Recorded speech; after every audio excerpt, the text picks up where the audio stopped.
Olá, meu nome é Rodrigo Benevides. Atualmente eu sou pesquisador de pós-doutorado na Universidade Técnica de Zurique, aqui na Suíça. Mas eu vim contar para vocês de um trabalho que a gente realizou enquanto eu ainda estava no meu doutorado lá na Unicamp, sob supervisão do professor Tiago Alegre, e em parceria com o pessoal da Universidade Técnica de Delft, em especial enquanto eu estava fazendo um estágio sanduíche no grupo do professor Simon Globalacher, lá na Holanda.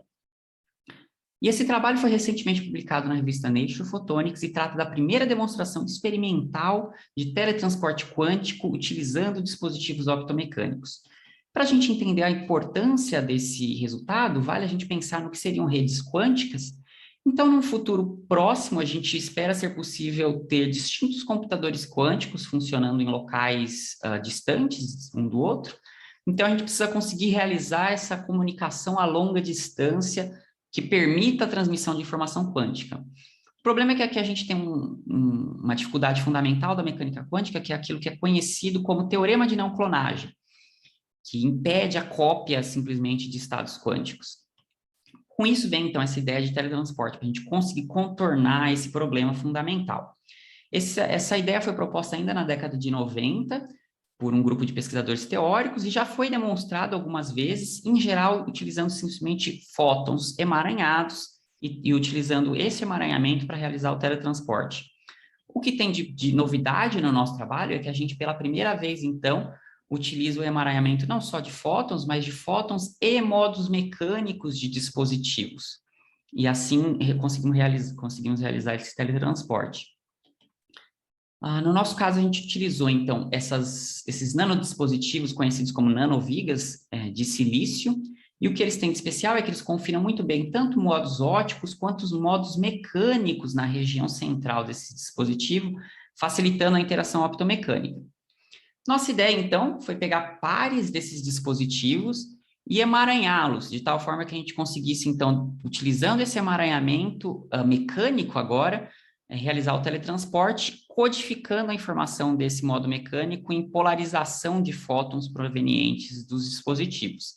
E aqui a gente vê uma primeira dificuldade fundamental, que a gente está falando, então, de emaranhamento de coisas bastante grandes da perspectiva quântica, algo da ordem de 10 a 13 átomos nos dispositivos.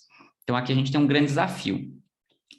Para ser capaz de realizar esse emaranhamento, a gente precisa que esses dispositivos, além de tudo, sejam indistinguíveis. Então, a gente fabricamos grandes quantidades desses dispositivos para a gente conseguir encontrar pares que fossem o mais idênticos possíveis. E, em particular, a gente mostra aqui o que a gente utilizou para o nosso resultado principal. A gente vê que os modos óticos deles são bastante coincidentes, os modos mecânicos são um pouco diferentes um do outro, mas ainda assim permitia com que a gente realizasse esse experimento de teletransporte. Como a gente está falando, então, de emaranhamento de estados fundamentais dos sistemas mecânicos, a gente precisa realizar experimentos em baixíssimas temperaturas. Para isso, a gente utiliza, então, um refrigerador de diluição, que é capaz de atingir algo da ordem de dezena de milikelvin, e utilizamos, então, dois desses dispositivos em dois lugares distintos desse refrigerador, e assim, conectando fibras óticas a eles, a gente consegue realizar o emaranhamento. Então, a gente tem basicamente um estado que pode estar tanto com um fônon de oscilação em um dos osciladores, quanto no segundo. E a gente, então, manda esse sistema, esses fótons espalhados por esse sistema, para interagir com um dado estado a ser teletransportado, e utilizando, então, uma medida de coincidência, conhecida como medida de Bell, a gente consegue realizar o teletransporte, então, desse estado φ para os estados mecânicos dos nossos microdispositivos. Para a gente checar, então, se isso aconteceu, só de forma resumida, a gente fala, então, que a gente inicialmente tinha um estado óptico, puramente óptico, e a gente consegue, então, teletransportar para ambos os osciladores mecânicos. A gente, então, precisa checar se realmente as amplitudes aqui são coincidentes ou não, para checar se esse emaranhamento e esse teletransporte aconteceu.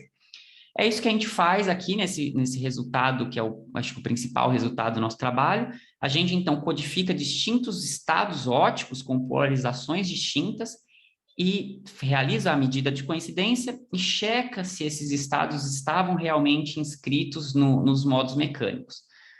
Para isso, a gente mede a fidelidade desse, que é basicamente a coincidência entre esse estado inicial e estado final dos nossos dispositivos mecânicos. E aqui é importante destacar essa barreira dos 2/3, que é conhecida como uma barreira clássica no nosso sistema. Então, algo acima disso é definitivamente quântico, não consegue ser feito somente com meios clássicos. A gente, então, se a gente calcular uma fidelidade média do nosso experimento, a gente chega da ordem de 75%, que está mais de 5 desvios padrões dessa barreira clássica. Então, a gente definitivamente demonstra o teletransporte de estados ópticos para estados mecânicos. E é isso, queria agradecer às agências de fomento, também convidar vocês que tiverem interesse a ler o nosso artigo e quem quiser pode entrar também em contato que a gente pode esclarecer melhor. Obrigado.